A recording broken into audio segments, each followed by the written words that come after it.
सबसे पहले संविधान के साथ खिलवाड़ किसने किया? पंडित नेहरू ने किया। पहला संविधान में उन्होंने जो अमेंडमेंट लाए वो फ्रीडम ऑफ स्पीच को रिस्ट्रिक्ट करने वाला लाए, यानी वो लोकतंत्र के भी खिलाफ था, संविधान के भी खिलाफ था। दूसरा, उनकी बेटी लाई, प्रधानमंत्री थी वो। बेटी ने क्या किया? कोर्ट ने जजमेंट दिया कि भाई आप पार्लियामेंट में नहीं रह सकते, तो कोर्ट के जजमेंट को उलट कर दिया। देश में आंदोलन चला तो उन्होंने इमरजेंसी लगा करके सारे सब अखबारों को बंद कर दिया। इमरजेंसी का एक फ़ायदा हुआ, अरुणपुरी को इंडिया टुडे का जन्म हुआ। जो भी फ़ायदा हुआ वो तो उनकी रोजी रोटी का सवाल है। उसी समय इंडिया टुडे जन्म हुआ।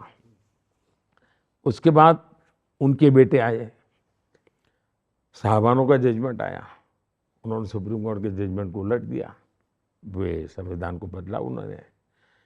फिर उन्होंने एक कानून लाए, जो कानून था मीडिया पर रिस्ट्रिक्शन का।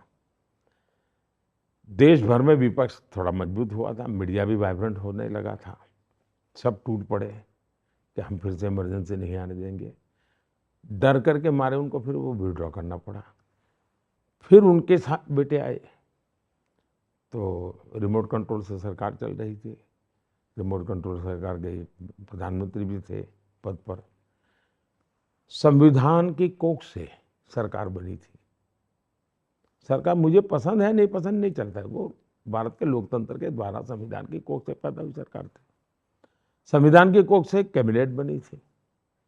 उस कैबिनेट ने एक निर्णय किया और एक शाहजादा प्रेस कॉन्फ्रेंस बुला करके कैबिनेट के निर्णय की धज्जियां उड़ा देता है। इतना ही नहीं, कैबिनेट फिर अपने मुद्दे को रिवर्स कर देती है।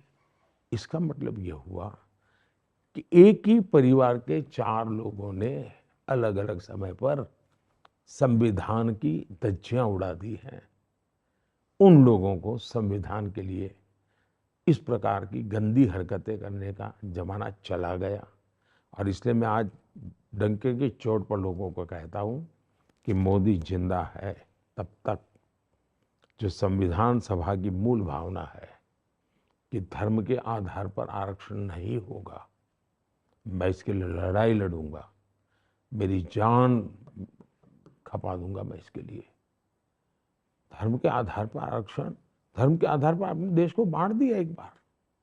अभी धर्म के आधार पर आप ये करोगे क्या? सिर्फ अपना पद बना रहे, चेयर मिलती रहे इसलिए ये खेलते करोगे? देश स्वीकार नहीं करेगा। और मैं देश को एजुकेट करूंगा, उसके लिए मैं अपना जीवन खपाऊंगा।